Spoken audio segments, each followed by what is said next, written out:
past week, WHCA WiCAL held in-depth sessions on the requirements of participation. Here are a couple of the highlights.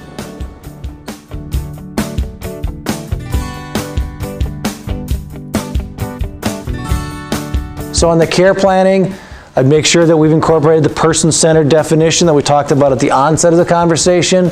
Take a step back, okay? I'm looking at a care plan. How can I tell this care plan truly incorporates this resident's preferences? And if I can't see it glaringly, then how am I going to be able to show that we've actually incorporated these? So think about that as part of your process, maybe an outside set of eyes. Give somebody a role of, hey, I need you to take a look at this. We're making sure we've got the resident involved in the process. We've added the nurse aide and the food service member to the IDT. The IDT is discharged in the planning process. It's the big stuff I see in care planning. Grievances, we're taking a look. What do we have right now? What's our complaint process? How do we receive this? Do we have an individual designated as our grievance officer? We are documenting the grievances, including the corrective action. We are making available in writing upon the resident's request. And we're maintaining those documents for 3 years. Laboratory, we're making sure we got our medical director involved to the extent we need to set any parameters as a policy in facility. Hey, if any labs come back that are in this area, do we set that in policy? But certainly, how do we have a process to assure that when there are labs that the physician has ordered, that we be notified, making sure that that communication is in fact occurring.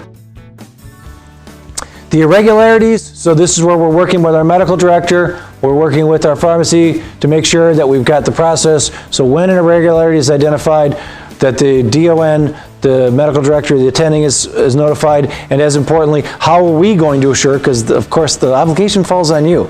Physician can disregard it altogether, but ultimately the obligation is going to fall on you as a facility to assure that the physician A, got the information, and B, did something about it. Meal frequency. This may be big for some.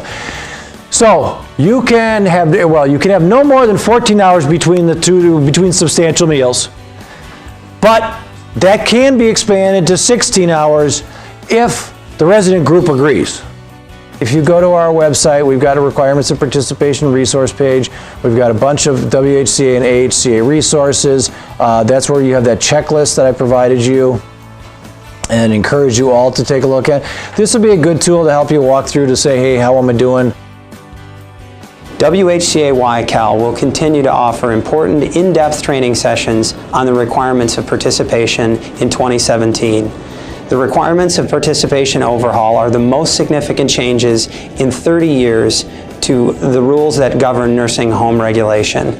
Please stay tuned to WHCAWiCAL.org/education for more details.